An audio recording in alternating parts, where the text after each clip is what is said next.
I've seen a flying saucer. You've seen one? Yes, Where was this? definitely. Unidentified aerial phenomena. To cover up our mistakes. I've met people who swear they've seen Bigfoot.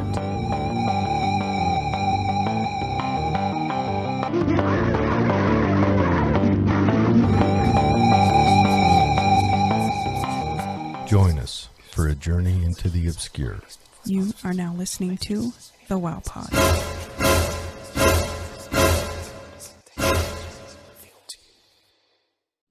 I'm still not seeing us on mine. All right, welcome to the show. I'm pulled up. I've got us on the phone. There you are. We've got a couple people giving us a little watch. But today we've got, as always, fun news. Christy, good to see you.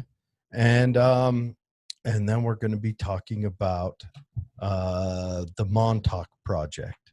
Montauk. And for you fans of Stranger Things, Yes. that is the original name for Stranger Things was Montauk. So, And there's a conspiracy theory around that. is there? Why they changed it. Really? Yeah. Because Montauk, I think, better portrays what the show is about. However, there's a theory that perhaps the CIA got involved and was like, hey, you're drawing too much attention to classified project, so you need to change the name. That could be. But we'll cover that in a minute. First, we've got to do we want to get the yucky one out of the way? Let's start out on a light note. Okay. On some a little gentler, everything. So anyways, I'm taking us to a place in India. I think I can pronounce this. You think so? A monkey in India. I'm free riding this off of the Indian Express. This is a news magazine in India. Okay. So a monkey has been given a life sentence in Kanpur, India. What? Oh, are you ready? Okay. So a monkey named Kalua is a native of Mirzapur district. Now, he belonged to an occultist. I've been looking everywhere for who this occultist was, what the occult was. I can't find it. But anyway, so this head of the occult or occult leader had this pet monkey, Kalua, and would feed this monkey copious amounts of alcohol. And, the cult leader dies. So then the monkey kind of gets set loose. The monkey's in a lack of alcohol anger issue. Okay. It gets sad. So the monkey bit over 250 people and killed one man. In withdrawals? Yeah, in alcohol withdrawals. It went angry. Okay, back up. Uh-huh. So a guy has a monkey named Kalua. Yeah, an occult guy, an Indian occult. What's the occult? What? I've looked everywhere. They're not telling me. That's the most important part. Does the occult require drunk monkeys? It could be. It could have been like a prop, Drunken Monkey, or maybe that is a great name for a band. Oh, dude, you're not kidding. Busted Uterus with the headliner of Drunken Monkey. That's a show. Anyway, so the monkey gets loose. They let it loose, or it gets loose, whatever. It runs around. It injures 250 people. There's like 150, and it went after mostly females and children. Okay. And they're thinking that the occultist fed the monkey female flesh. They're seeing signs of that. Now, it doesn't go into the story on... Kalua needs his own show. He cannot simply be the weird news at the beginning of the Montauk Project. We could get Kalua a little tuxedo. Now, it's serving life at a zoo in Kanpur or somewhere in India. And that's in northern India. But anyway, so How does a monkey stand trial? there's, Or are they just sentenced? I imagine it's little column A, little column And B. are they not just putting the monkey down because monkeys are revered and considered It could be, or maybe they understand sacred? that the monkey's circumstances are because of the owner of the monkey that's already dead. Did the monkey kill the owner? No, the owner died of occult old age, I guess. I don't know. Maybe he summoned a demon, and the demon What if the monkey? cardboardo monkey. What if the Possessed monkey is possessed with with alcohol the evil spirit Bordeaux. of the occultist? What would an alcohol demon name be? I don't Like, know. Schnapsky or something. Anyway, so the monkey injured 250 people and killed one man. There are over 100 women and children that have to go under plastic surgery because this monkeys have a hell of teeth, and it messed them up on the face and hurt them. So that's the unhappy part. But the drunken monkey sounds fun. I mean, aside from the bitey drunky monkey. Minus the violence, drunken monkeys are hilarious. So it says, according to reports, Kahlua was a pet monkey of a local occultist who would regularly give him liquor to drink. But it doesn't say the occultist. It doesn't even say the occultist names.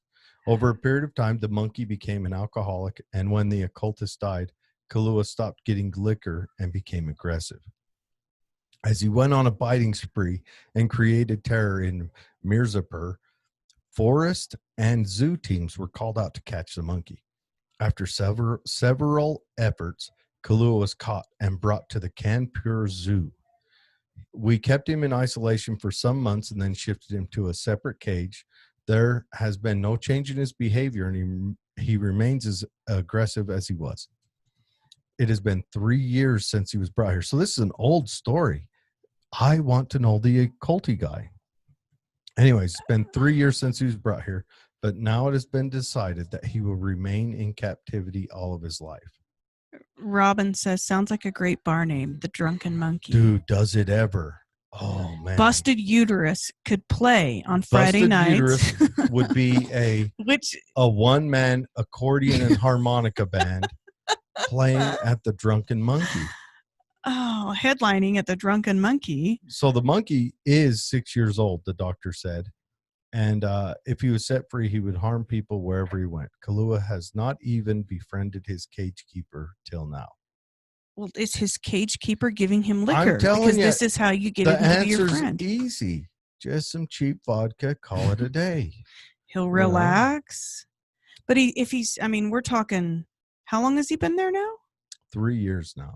And he's still acting like a butthole. Maybe, perhaps, the occultist was like, dude, I don't know what to do with you. You're too aggressive. And that's why he started giving him liquor. It could have been. Monkey might have came in aggressive, and the zookeeper thought maybe a little bit of IPA would calm the monkey down.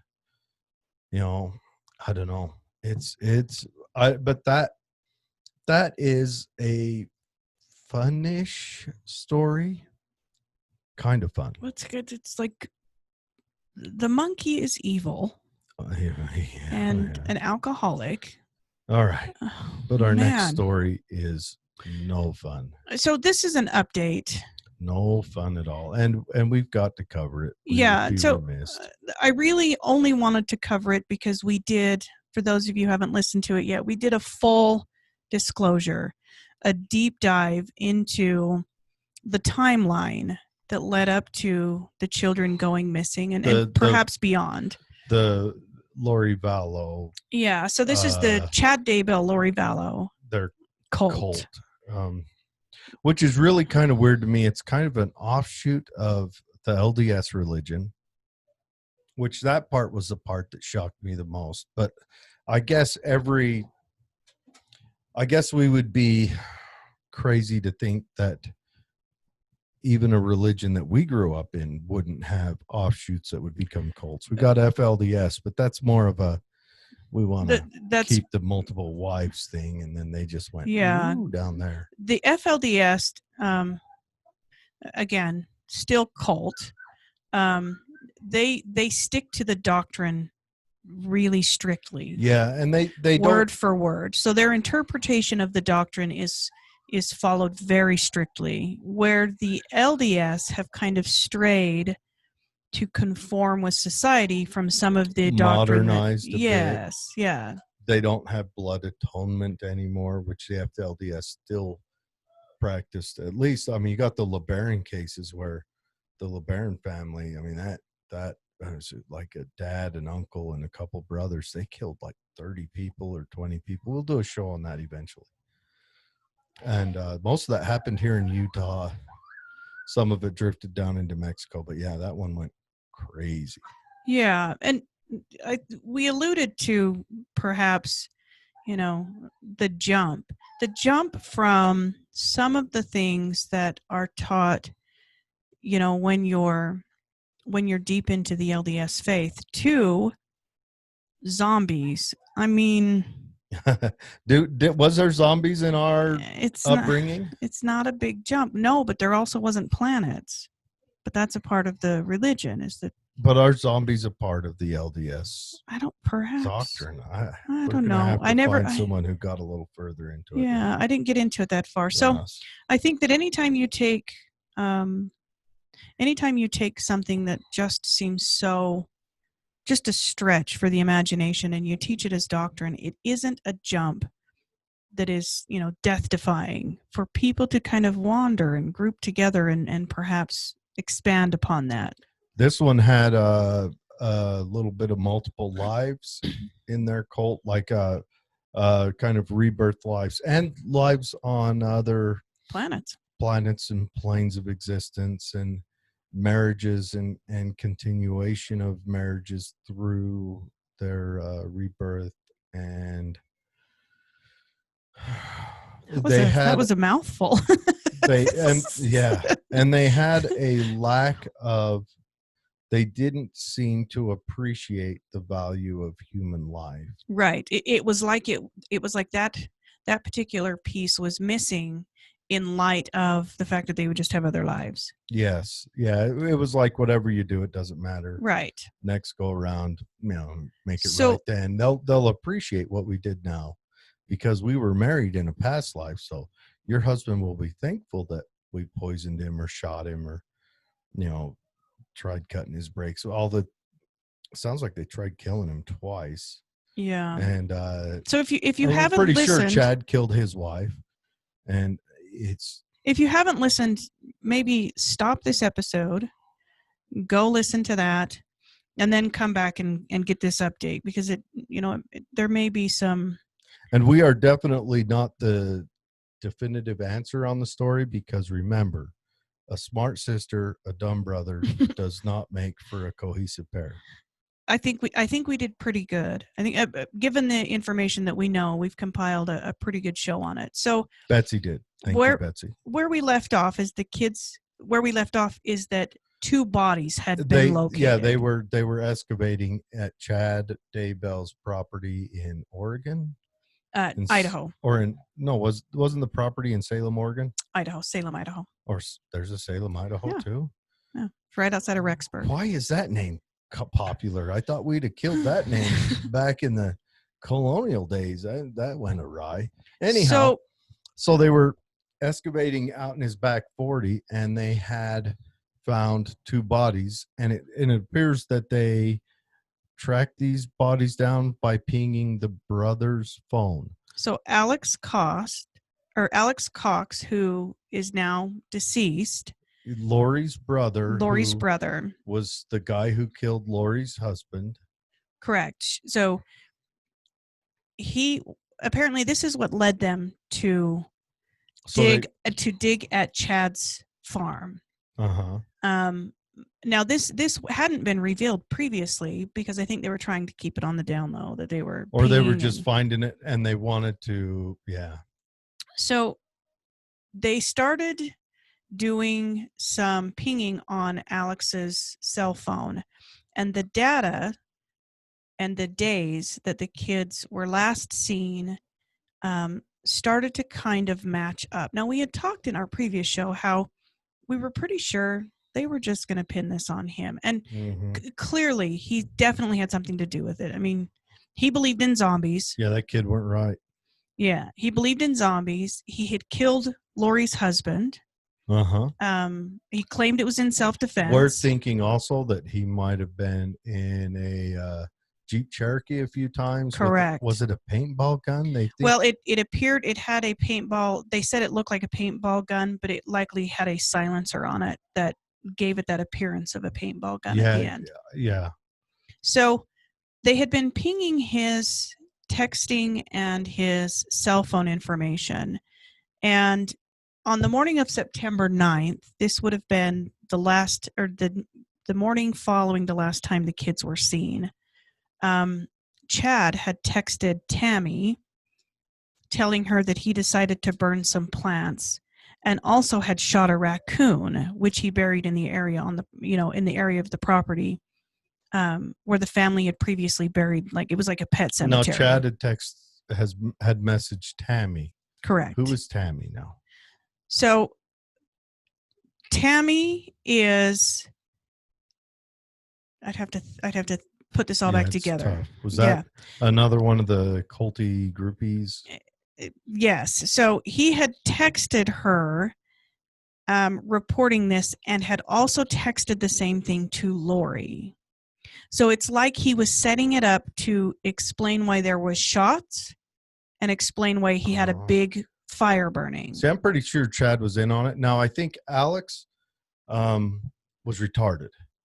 Sorry for the use of the word, but I think it applies to a kid murderer. And I think Chad was in on it. Chad was just a little bit smarter and left his phone at the house. So I think all of them were in on it because the kids were last seen at Lori's apartment. So she would have had to, again, another phone. And this is that apartment where they bought all the... Correct, one right next to the other. Yeah, they kind of bought the whole floor. So in the text messaging, it shows that Alex went to Lori's apartment and then at like 3 a.m. and then went to Chad's property. So that's what led to the search warrant for Chad's property. Good. And then the subsequent messages where Chad had been, kind of trying to set it up why he'd be digging there. And maybe it was code. They used a lot of code. We talked about in our previous show that Chad had set up a portal. I don't know why he didn't just use that to communicate these so they couldn't get caught by text. But the portal was only used for specific conversations. Of course, you know this, Betsy. So Chad had messaged Lori about this raccoon. He had shot a raccoon, and then he had said, I buried it where we buried the other pets. So perhaps he was kind of setting up. And this was all after Lori had told her friend that her son was a zombie. Yeah. So, and then it's also come to light that not only did she say that JJ was a zombie, but she had prior to, now if you remember right, Tylee went missing first. Yes. And it wasn't long before JJ wasn't seen again. So it was kind of hazy on if Tylee was around or not, but they're now piecing it together that Tylee was likely gone several days before JJ. And it's now come to light that she also was telling her friend Gibb, the lady that was in that interview. Yes, that Tylee also was a zombie. Yeah, zombies everywhere. So the sad part is these kids lost their lives because mom was crazy, got in line with a crazy boyfriend. Now, I also read reports that her husband or ex-husband or whatever had been telling the police, don't let the kids go with her. They are in danger. So as part of his, at one point he filed for divorce. And as part of his divorce, they had to try and figure out where the children go. And he had requested that she be evaluated by, a mental health professional. And he had specifically said that not only was he in imminent danger, but in the in the same paragraph body, he said that his children were in imminent danger due to the fact that Lori was under the impression and just fine with telling people that she was reincarnated God. Oh. So he understood. Unfortunately, all too often, family court leans toward the mother. They do. And in cases and like all these these, crazy conversations are awful hard to it's hard to prove. substantiate these. Yeah. You know, but had anyone in the grand scheme of people, her friend, I mean, Mhm. had she been like, okay, Had she come forward, had she anything, backed the husband's play, any of that, these kids would be alive. So correct. I know this lady seems like your normal Mormon mom, but I certainly hope that allowing this to happen, when she talks, you can tell she thought something ain't right here. I hope that this gives her pause next time she opts to join an offshoot cult that has magic portals. Yeah, okay. It's really difficult for people who are not in the frame of mind of zombie killers to understand the possibility of how dangerous an actual zombie killer can be. So I will give her that. She has no grayscale. She has no way to quantify that this would have actually happened. But there were so many people that could have and should have stepped in for the sake of these two kids. And it seems like everyone who did ended up dead. Yeah. So in recent unsealed documents, it shows that Chad is being charged with concealing the bodies. Now, there's some gruesome details on how Joshua, JJ, Vallow, who was 7, that's just a little guy, and Tylee, Ryan, 17, were found. So the first body authorities found while digging at Daybell's Idaho property was wrapped in black plastic. The plastic appeared to be tightly wrapped around the body and secured with gray duct tape. The East Idaho News reports that it was the wrapped body of JJ, and it had a white plastic bag also over his head. The second body... Probably the cause of death would have been the asphyxiation from the bag. Could have. I think those things will come to light. The second body was then found next to a fire pit that had also been used as a pet cemetery. So as I think that the investigators are doing a great job piecing this together. Oh, yeah. The documents show that they also found bodies of cats and dogs in this same area, and they found 2 human bones that were scattered around with other bones, including charred tissue and things. So Tylee's remains were burned. She was also dismembered. So you have to think about this, because the act of simply killing another person is not the same level as being able to dismember and burn.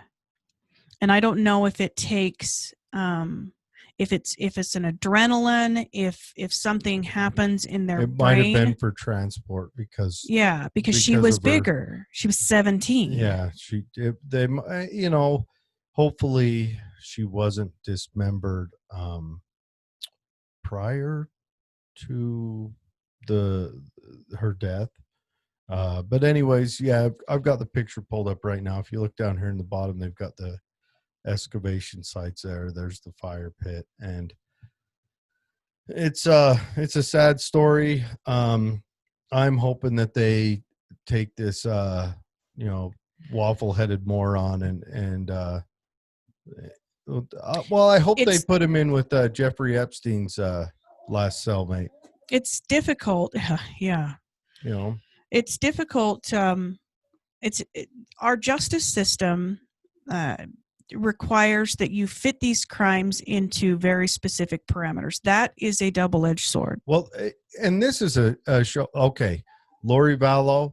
We're talking about a lady that grew up super popular and whatever, and she really, I think all that went to her head. I think because she was definitely the center of her own world, and that was it. Sure. And she had other kids, but they were adults and out of the house.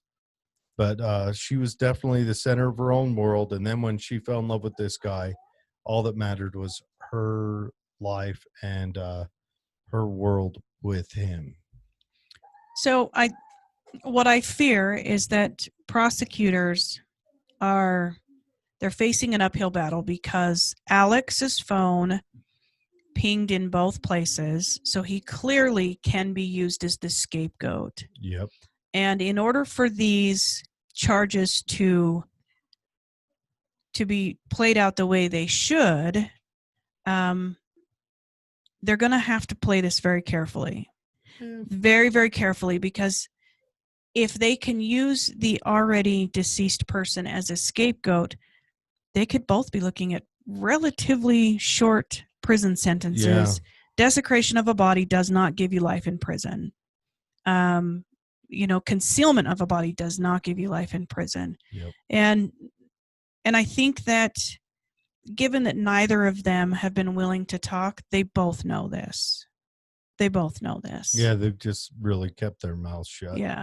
I can't imagine being the parent, and I don't know, maybe it's the belief in the next life and it'll all be whatever. But It's I tragic. just can't imagine knowing that this happened to your child as the parent, and you just don't seem to care. Well, not only did they not seem to care, they went on vacation to Hawaii. They were doing this. They were doing that. They refused to talk. Yeah, they went and got married in Hawaii, did their honeymoon there. Yeah. They had to get extradited. Well, Lori got extradited from Hawaii. Chad, he just moved back to his house and kind of hid out right in his hey, what's up, Les? How you doing? We got a little bit of I should have worn my shirt for Les today. He would appreciate it. Next show, Les, I got a shirt I'll be wearing for you. Anyways, we it's sad, it's horrible. And when we find out more, we'll update you more. Yeah. It's outside of how crazy the cult beliefs were, this story is completely crazy, and crazy like a fox. Neither of them are talking and never have. Yeah. Zipped tight. So it's going to be an uphill battle. I'm hoping that justice will prevail because they both deserve lifelong sentences. I still say let's just pick their cellmates. Yeah. We could give them 2 weeks in prison, take care of this quick and easy. That'd be perfecto. All right. So I got another story. I'm going to bring it back to a little bit of happy. A little much. Okay. So in Morgan County, Utah, Mountain Green, Weber, and Morgan Fire and EMS were dispatched to a semi rollover on I-84 at about 1 p.m. Wednesday. It's been last Wednesday. It's close to us. Mm-hmm. So they pull up, and they were confronted with a, in quotes, foamy sight. Oh, no. So a semi truck had rolled over, gone down the shoulder, flipped onto its side, and beer was spilled out. It was a beer truck. Oh. Fortunately, the driver was unhurt and had got his own way out of the truck with the help of some other passing truckers.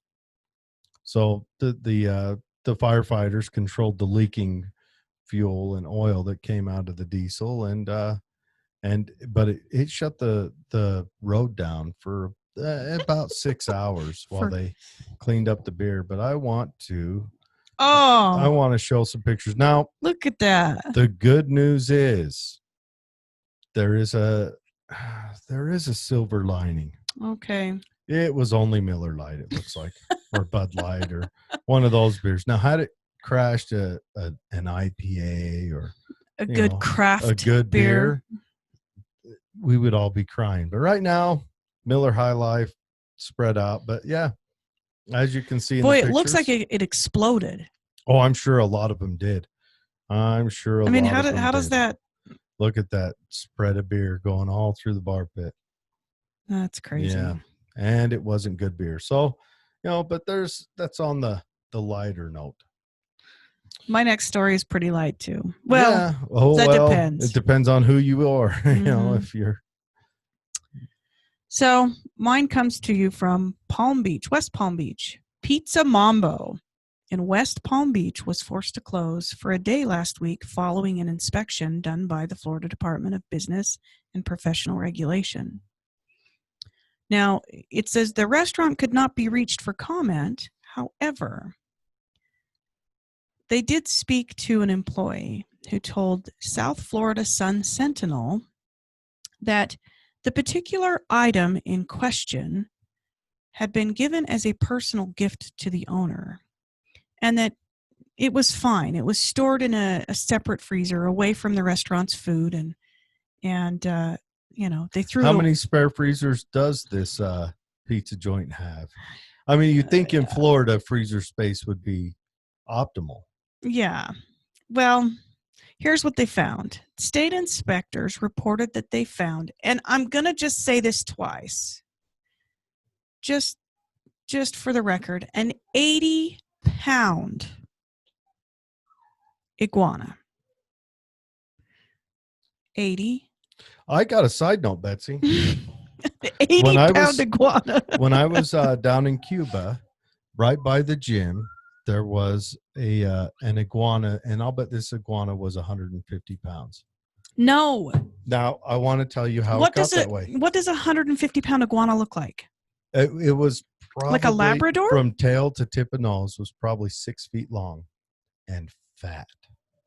Because it was right by the gym, so you can imagine on the way out of this gym. Oh, protein bars and shit? Protein bars, apple cores, oranges. This iguana never had to move, and it just sat and ate. And it laid. So you'd walk out of the gym, you'd start heading, I believe it was north at the time. And there was like a little culvert that water'd run through during the floody season. And it had a little shrub there, and the iguana would lay on its side like in the Playboy pose, lay there, head propped up on its hand, and people just throw the stuff to it and feed it. He didn't even have to move, huh? Oh no. And he was fat. Oh, this iguana was fat. He was probably, if you ran a tape around him, he was probably at his gut, probably 40 inches. No. He was huge, but he was long, 6 feet long. No. He was a big, and we called him Grandpa. And he was a staple. He'd been there for years. Before we showed up for JTF 160, the Navy boys had known about him and the Marines down there. All right, so go ahead. That's disgusting.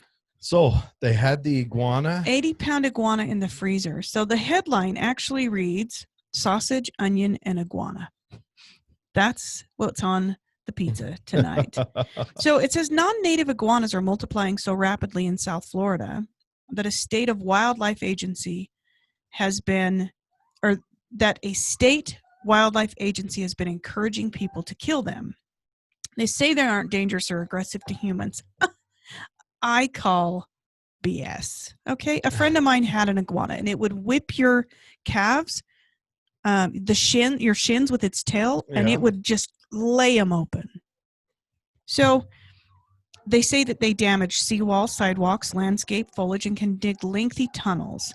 The males can grow 5 feet on average and weigh nearly 20 pounds. The females can lay nearly 80 eggs a year. So they are a pest. Mm-hmm. However, the reptile is considered a delicacy by some. Yeah, so is what was that one that Misty told us about that one time? It was yuck. It was barn swallow nest. Oh, yes. And they make it into tea. A nest of bird shit and feathers and twigs. So they closed the pizza place. Apparently, you cannot make iguana pizza in the state of Florida. Really? Although, if it's a pest, I mean, stranger things have happened in Florida. Just go get the law changed. Oh. So, no. I don't know. I'd eat iguana. No. I ain't scared. Oh no. I I don't want to eat scared. lizard. No. Okay, so now we're on to the meat and the potatoes. So Oh, we are going to be talking about the Montauk Project. Now, if you're familiar with Stranger Things, this is kind of this story or conspiracy theory, however you want to describe it, is what was kind of the catalyst. gave Stranger Things its idea. No, there was a guy that wrote a couple of books, right? Nichols. Yeah. And so in 1982, Preston B. Nichols wrote the Montauk Project, Experiments in Time. And the book talked about his experiences at Camp Hero in Montauk, New York. Now, Montauk is a little hamlet. What that means is that it's not big, and I just learned this myself. So it's not big enough for its own church, but it's an actual town that maybe has a post office or something. Okay. So like Rush Valley's a hamlet. Yeah, Rush Valley would be a hamlet. So in the midnight, or as a part of the project, it had time travel, telekinesis, and wormhole travel. And a little later on, we'll get into some other things. In the mid-1980s, there were stories that children were going missing around Long Island, New York, and that they were taken to Camp Hero, a decommissioned radar station outside of the hamlet of Montauk. Rumor has it that the base was expanded for the research, and that an extra up to 15 floors were built down under the station in an underground testing facility. And there was tunnels that was said to spread out underneath even the city itself. I've seen a couple of videos where they've actually gone and actually found some of these tunnels. So Yeah. that's been confirmed. And the tunnels were used to kidnap these in the story they tried kidnapping young boys, and that could have been, for whatever reason. Maybe boys were easier to break, or it was easier to have people who broke people breaking boys easier than girls. You never know. Or it could have just been Preston wrote the story and he was a boy. So Preston wrote it as though he was one of the boys. Okay. See, but Preston doesn't pretense it as a story. He believes that. Oh, he pretenses this happened. This is Yes. a journal. Okay, so in conjunction with torture and brainwashing, the staff trained the boys in phenomenal and supernatural talents. So through repressed memories, he went and got some of the stuff that we've done and whatever else. Nichols learned that he was a subject of the station, and that through torture he was trained into time, space, and dimension travel. That's all in the book in the beginning. Preston said that a lot of the torture was they would hold his head underwater till he almost drowned. They would withhold food and then gorge him with food and then withhold food again. So a lot of just physical Deprivation. And so he's claiming that he was kidnapped as a child? Yes. And taken to this base at Camp Hero. Yes. Which is now the Montauk, or it's on Montauk Island, but the camp's not there anymore. Yeah, what it was is it was a I'm sharing a picture of it right now. It was a radar station from World War II that was, set to, look for ships coming from the Germans. And it's right on the tip of Long Island, New York. Okay, so a radar station would make sense. I know I've read some conspiracies that they say that the radar station was actually never in operation. That was a guise, and then everything that was happening there was actually happening below the base. Yeah, and this ties and it talks a little more about why the station was selected here in a minute. The technology used for the experiments were said to come from Project Rainbow. Remember, we talked about that. Nikola Tesla's Rainbow, which was the Philadelphia experiment. His technology was applied to make a U.S. warship invisible to Germans. The USS Eldridge was fitted with a device that, when switched on, would become invisible. And on the second attempt, the ship traveled in time from 1943 to somewhere in the 1980s. And we covered that in length on our show about the Philadelphia A experiment. wormhole opened, and we talked about that guy who kind of blew the Philadelphia experiment out. Bielik. Not Bielik. Bielik, he had a Hispanic name. Oh yeah. We covered that. And I don't know if he's mentioned in this, but it kind of ties in. In 1988, a 57-year-old Al Bielik, back to him, was triggered by the movie The Philadelphia Experiment. After Al went through various means of repressed memory extraction, he revealed that he worked on Project Rainbow, or he worked on the Montauk Project in the 70s and 80s. And that this is after he saw the movie? After he saw the movie. Okay, it triggered him. Oh. Okay. And that his name was not Al Bielik, but it was actually Edward Cameron. And that he and his brother Duncan Cameron were both on the Eldridge during Rainbow when it got wormholed. Oh, they're the ones that supposedly jumped off. Yes. Okay. And that when Tesla's machine was switched on, a wormhole opened up from 1943 to sometime in the future, and the ship was pulled through the wormhole. And as it was being pulled, the two brothers jumped off and landed at Camp Hero on August 12th, 1983. The garrison snatched them up and sent them back through the wormhole with the mission to destroy the Tesla machine on the Eldridge. But Bielik said that did not stop the government from testing and experimenting with portals. Okay. So Bielik described in vague terms how he had been de-aged. This is the craziest part. And this is all he claims that the Montauk Project de-aged him? That the government did. That he had been de-aged, had his memory wiped, and that he'd been forced to live out the rest of his life as Al Bielik. He explained how in the 1960s, he, as Edward Cameron, had convinced his father to have another child so they could port Duncan's consciousness from 1983, where he was stuck because they just sent Al Bielik back to destroy the Eldridge, from 1983 into the new sibling born in 1963.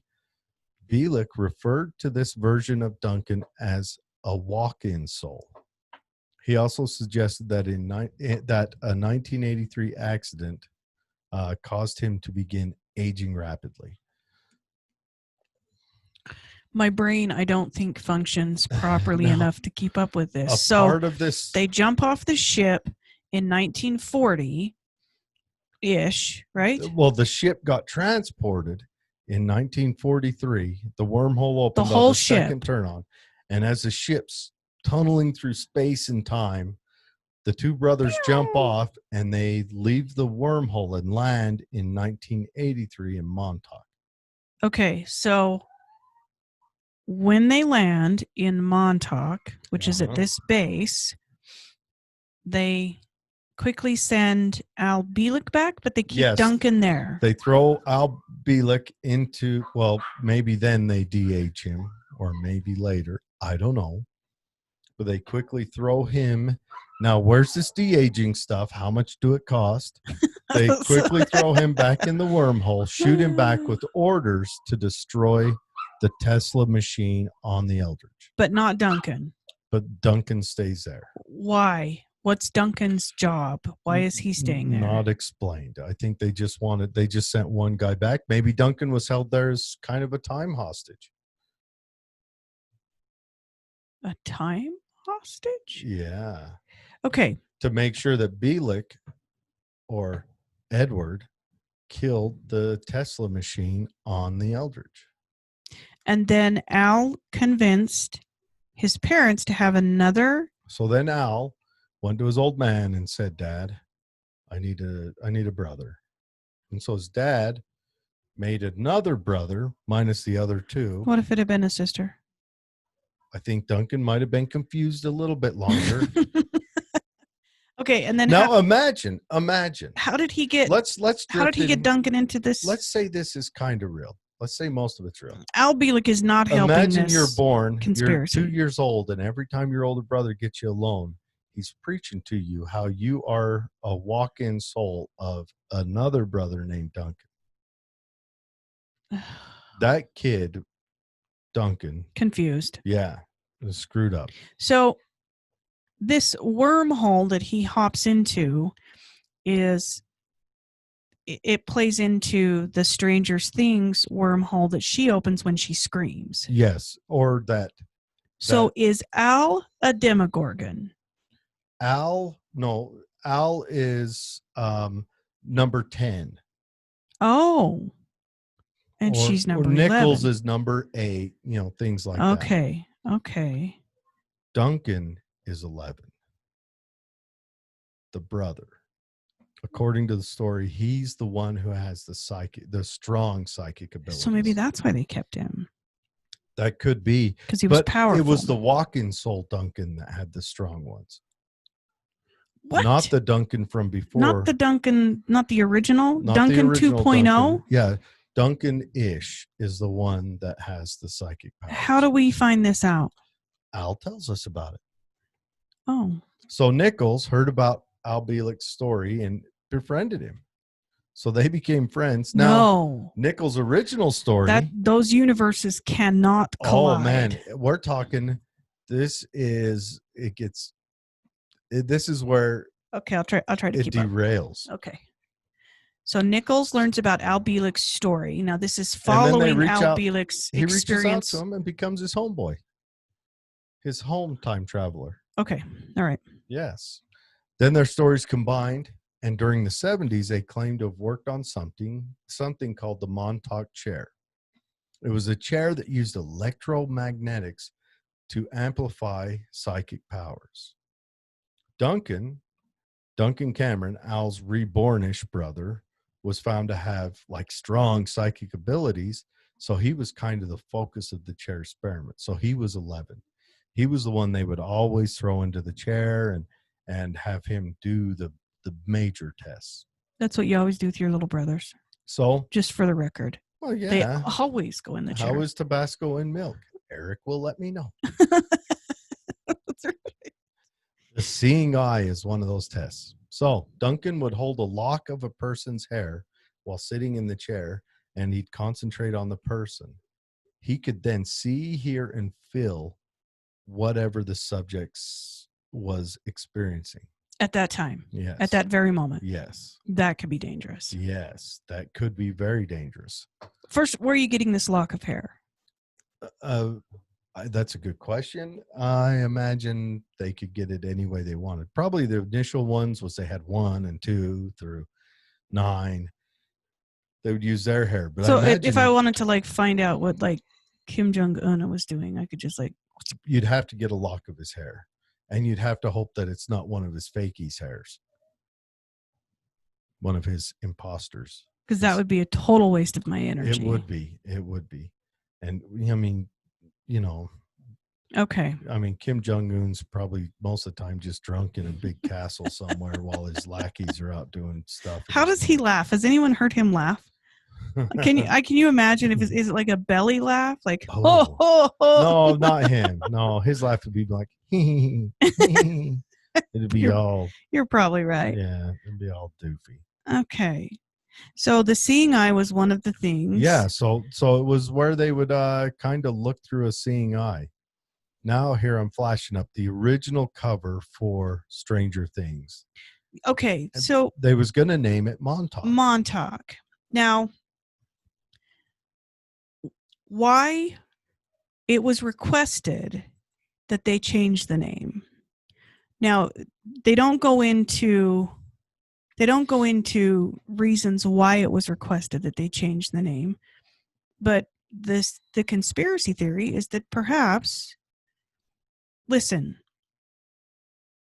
given MK Ultra and what we know to be 100% true, about what they were doing, not just here, See, the but crazy. in other countries. I would believe that they tried all this. Yes. In a heartbeat. Would I believe that they were successful? Al I is don't know. ruining it for all the conspiracy theorists who are trying to get to the bottom of it Or- because he's just so wacko. Or is he 100% correct?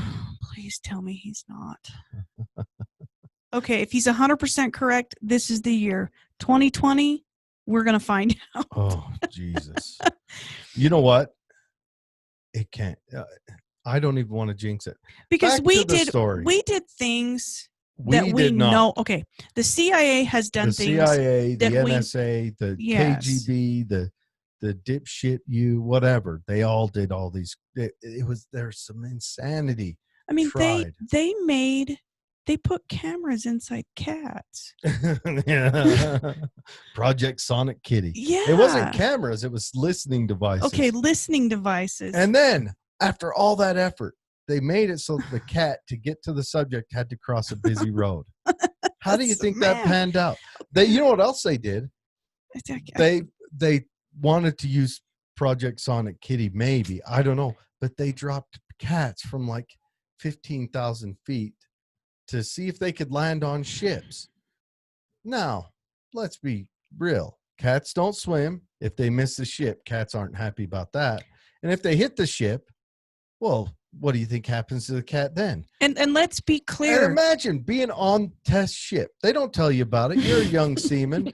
You're walking out, and there is like 30 cats. And there's another story. We'll go into it another time where they tried using bats as incendiary devices. Yeah, did not work well. Explosive bats. Burned down an Air Force base with the bats they were trying to test. And apparently math was not a thing. Anyways, let's get back to the story. This could be true. That's what I'm saying. I know. So after several years of experimenting with Duncan in the chair, Nichols claimed they could reliably travel to other times and places, even to Mars. Okay. There it is. Eventually, they were able to program Duncan with some basic commands that the poor kid didn't need to be confined in the chair at all times. So he could project his psychic powers even when he wasn't in the chair after a while. Now, some of the places they are said to have visited: the Civil War, 2384 or something like that, and Jesus. Oh. Those are some of the claims made. Okay. So now there's a part in his book where he talks about a titanium pyramid that's beneath the earth. That's the null point. Did you know that Mars Curiosity found a pyramid on Mars? Yes, from a certain light shadow cast. There's a video. It's pretty convincing. So maybe there's a twin. I'm telling you, this all goes back to the Anunnaki. I don't know why we read about anything else other than the Anunnaki. We just need to fall down, worship, and get ready for Planet X to come by again. They're going to come here. Fall down and worship. And they're going to say, "How far have thy come? And what are you doing?" Those are the sentences that are come out of their faces when they get back here. No, I think they'll roll up their window and vroom. They'll just drive on. They'll crack the window. They'll hear the ding, ding, ding, ding, ding, ding, ding. They'll roll the windows back up and say, "We're starting somewhere else." Yeah, the project failed. Oh, yeah. That dog ain't going to hunt. Anyhow, so now a tie-in to Rainbow. At one point, however, Nichols' superiors told him to turn on the Montauk chair and leave it running through August 12th, 1983, as the story goes. So like on the 10th through the 18th or 14th, they were told to turn the chair on and leave it running. By having another time travel machine switched on, the Montauk Project successfully created the wormhole that went between 1943 and 1983 that brought the Eldridge through there, that caused the guys who opening up the hole to jump off and be stuck to the Be and some of fused them with the got metal. fused to the metal. Yeah, if you go back and listen to that show, it's interesting. But anyway, so that's it. Was the 2 points opened at the same date or at the coinciding dates? So the Tesla machine in 43, the chair in 83, that caused that wormhole to go between the two, which sucked them through. So then Nichols kept Duncan of 43, the Duncan-ish, away from the real Duncan while they jumped off so that they didn't touch each other and cause the universe to do whatever. That's what's happened in this year. Okay. 2020, two people, two time travelers. A time traveler touched himself. We solved it. That's what's going on. We've got to figure out. That's why we're in. It's Trump. Barron Trump ran into Barron Trump. Shit. We're there. He was heading to tell the Simpsons about what's Matt Groening, about what's going on, so Matt Groening could write the next Simpsons reveal. And ran into himself. He accidentally touched himself. He overshot recognize that a 14-year-old would be 8 feet tall. And he came up behind him and, excuse me, sir, and put his hand on his back. 2020 happens. The world has gone to shit. Coronavirus, earthquakes, dogs and cats get along. It's all over. We've solved it. I think I need to be drunk for this podcast. That might need to be a new policy of ours. We must pretty be soon, all my podcasts are going to be drunk podcasts. So my other show's a fairly tipsy show too. So are they implicating that the two times run parallel to one another and not in sequence? And is that how they were able to open the wormhole in both time frames? Maybe the wormhole slipstreams through different dimensions. Or maybe the wormhole, as the galaxy spins, opens up different timelines through Betsy? Now, what if time isn't linear? What if it's more coil-shaped? Man, I hope you are not asking your brother to dig deep on this, because I am not smart enough. I'm trying to follow along. I am about to, yeah. Okay. So as I'm drooling on myself. So, it's crazy. So, after that happened, after they leave the chair on, after the brothers, and they started to say, this is too dangerous to keep open. It's too complex. We can't control it. So they came up with an idea. So now, in this current time frame, Al Bielek and his brother Duncan are not kidnapped, or are they? Oh no, Al Bielek went back to there and then had his dad make another baby so that Duncan's soul would walk into the other baby, which is probably 25 years younger than Bielek. Bielek in this story is one of the torturer testers, and Duncan is one of the subjects. So Bielek is the doctor dad, and Duncan is 11, but then they come up with this plan. They say, this is too dangerous. We've got to destroy it. We're tired of torturing children, whatever. So him and 3 colleagues hatched a plan to use Duncan to destroy the chair. They called it the contingency program. So it was activated by someone approaching Duncan while he was in the chair and simply whispering. So they brainwashed him to, like Sirhan. Sirhan was brainwashed by the lady in the polka dot dress. I don't know if you know that story. Another show. Anyways, the guy whispers, the time is now. That's the code. That's the trigger, right? And at that moment, Duncan let loose a monster from his subconscious. The Demogorgon. But the Demogorgon was a big, hairy Bigfoot monster, right? It was big. Connected. It was hairy. It was hungry and nasty. It didn't appear underground at the null point, the pyramid. It appeared just somewhere at random on the base. And it would eat anything and anyone it could find. It smashed everything in sight. It didn't appear at the null point? It didn't appear at the pyramid. It appeared up on land and just started wrecking the house. That's a terrible plan. You don't want it to appear next to you. So this is the hairy people-eating monster. But the contingency plan is to destroy the chair. So to destroy the chair... But they're going to destroy the base first, I guess. I don't know. It ate scientists and ate walls and corners of the base and probably climbed up to the top of the radar tower while the biplanes are coming in, Had and a it woman in roared, its hand. had a little blonde thing in its hand, and it's mad and all that stuff. And then, all that stuff. Bigfoot is making those sounds, and yeah. So That's a terrible plan. while it did that, it drawed attention away from the chair. Nichols smashed all the equipment that powered the chair before, and then once he destroyed the chair power source, the beast just disappeared again, just popped right out of existence. So It closed the wormhole.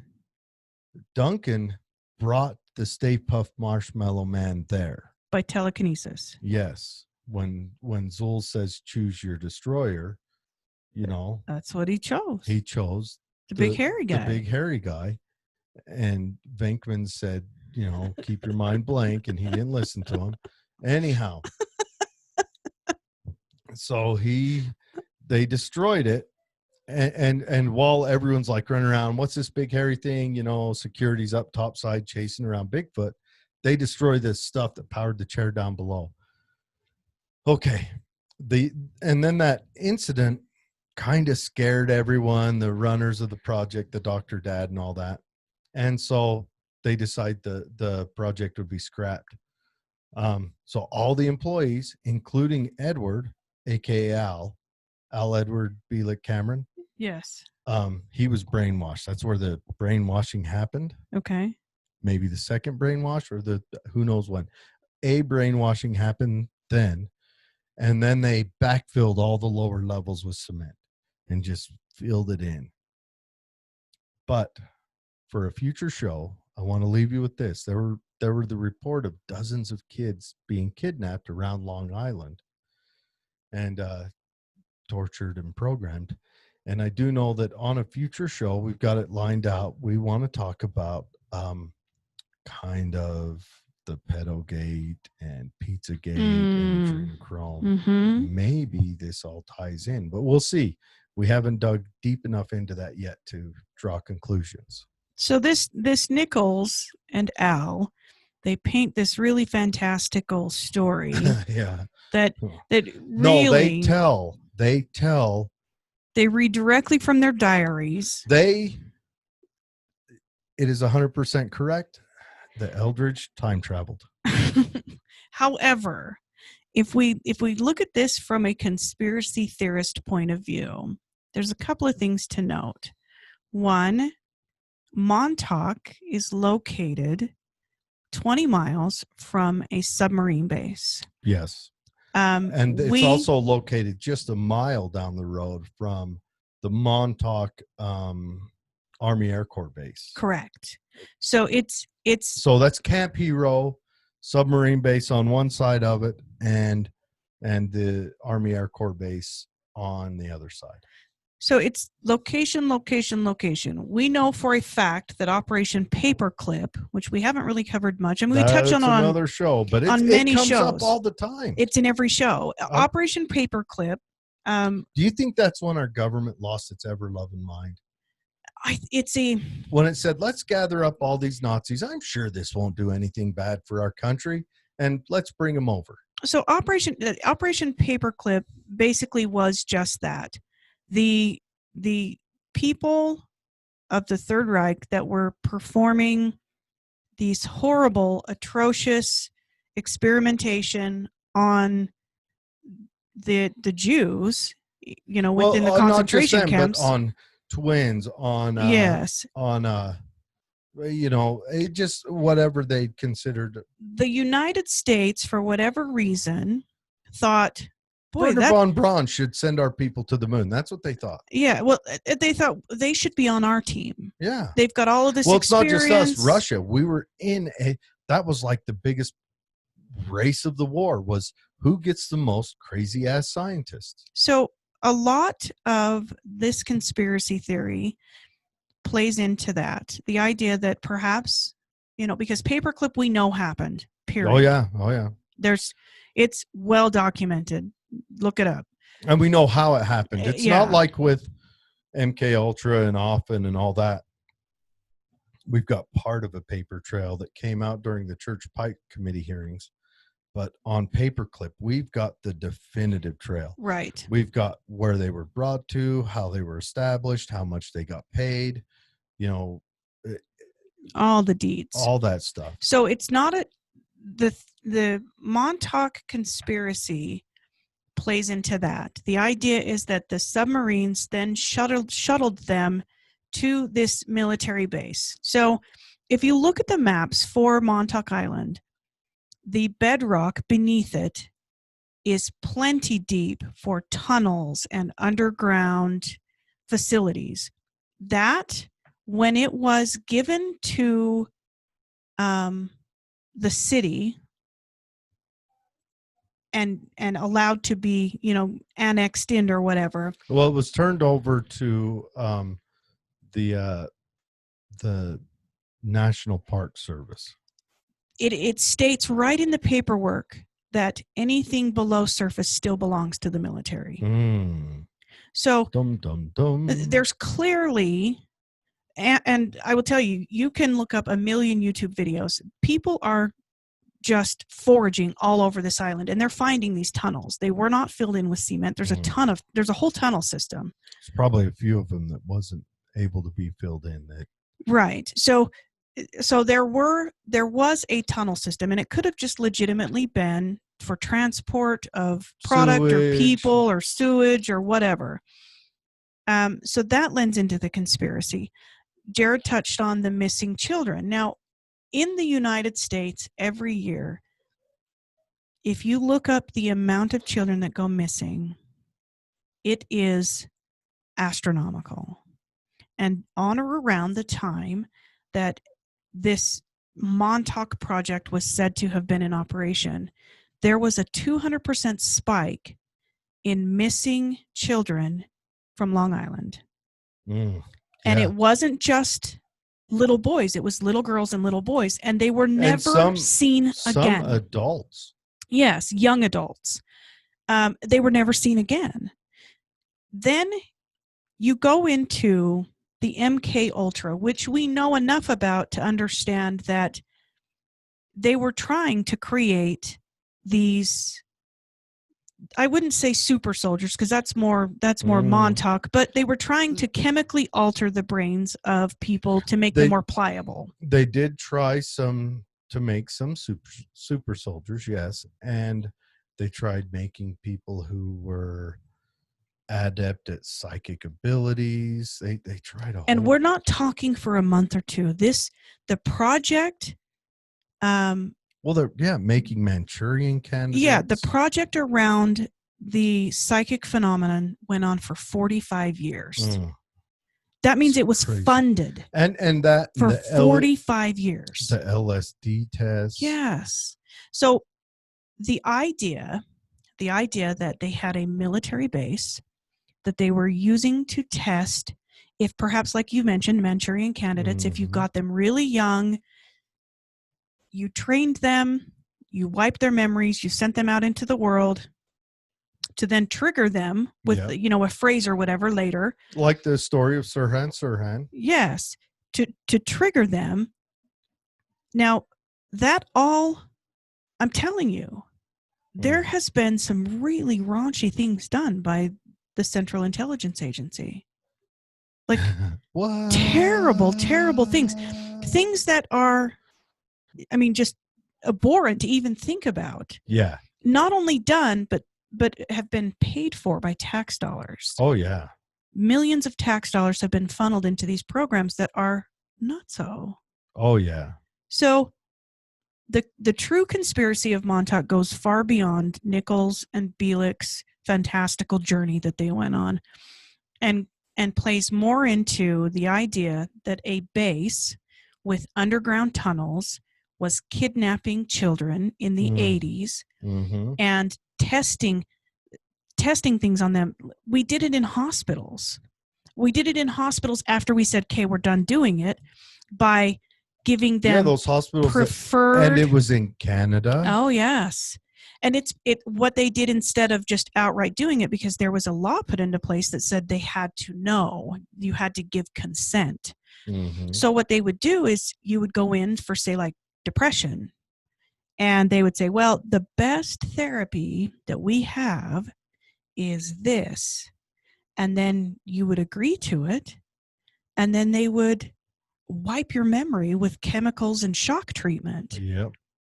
Yeah, that one lady that doctor in Canada, I mean, she ended up committing suicide. It just messed her up. Yeah. So this, And this is on Long Island, New York, so where you've got, all the different, I guess, cities on Long Island, yeah. but you go all the way out, all the way east to the very tip. And then there's Camp Hero. Yeah. So the true Montauk conspiracy is much more basic than I think what Al Bielek paints. If any of the things that he's saying is true, Lord help me. Of course they had a chair. That I do not dispute at all. That is not even a stretch, because they were shocking people long into the 90s. Yeah. So a chair that delivers a shock of some sort, that I wouldn't dispute that at all. Yeah, that's The idea that Nichols wrote about it says that everything has a touch of truth to it.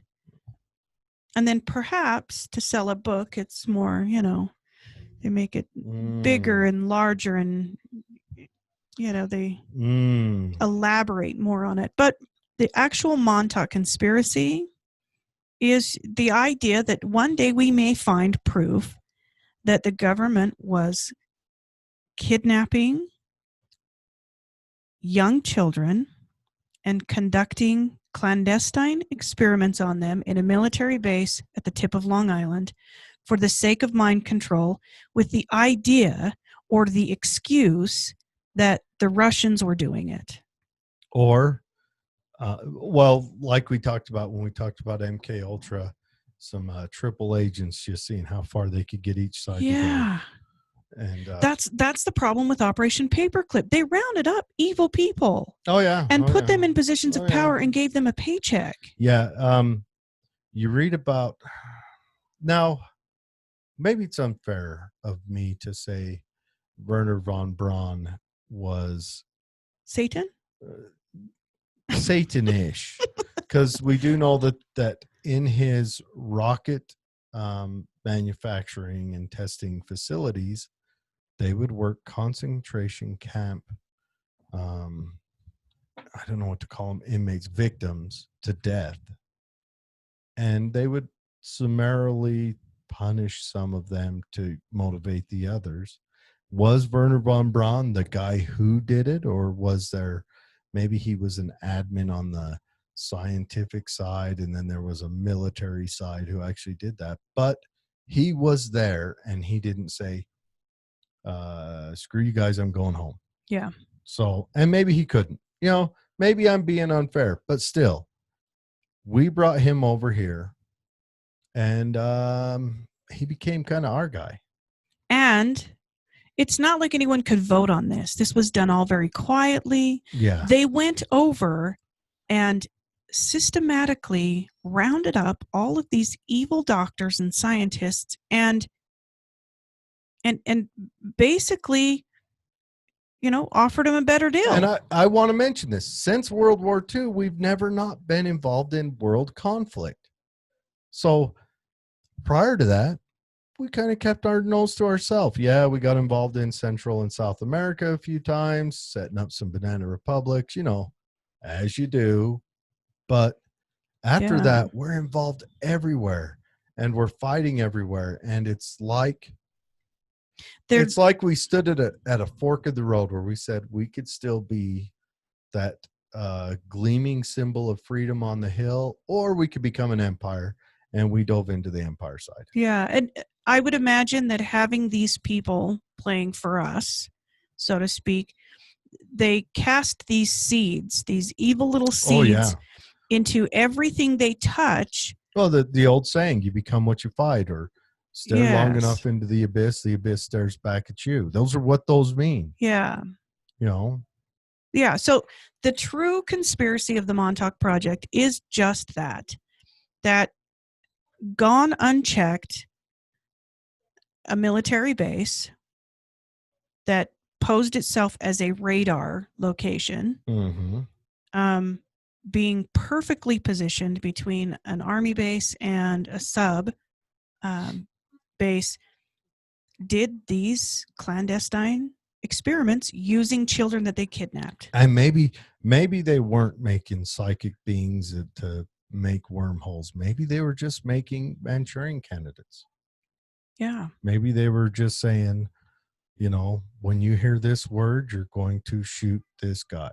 And just prior to this, they had done the MK Ultra.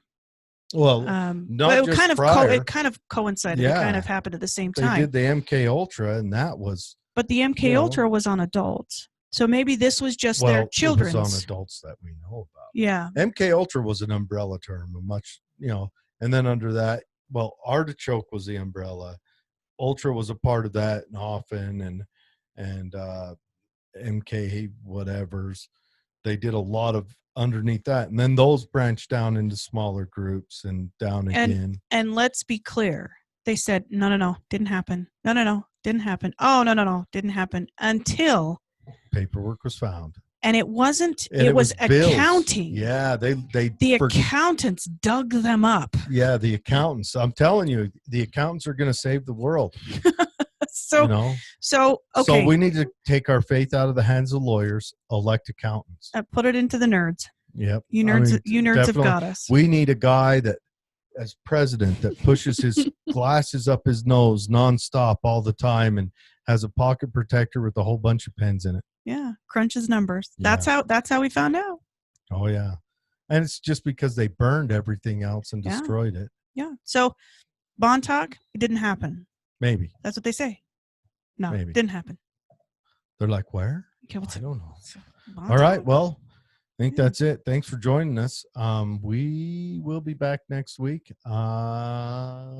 Show's probably not going to get any easier. Let's face it. Yeah. Listen, we're talking about real weird things here. Oh man, yeah. Real soon though, we are going to be going into the pedogate stuff. It seems to be a worldwide phenomenon that is going to be dug up. But I don't know. Maybe next week we'll try to focus in on, Edgar Casey or something fun.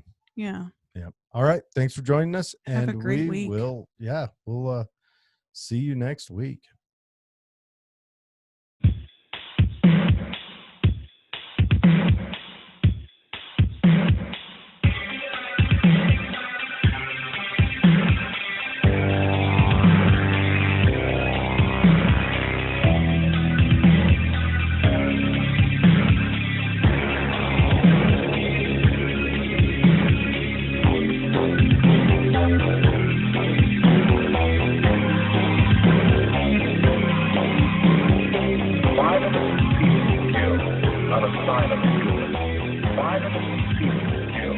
Not a sign of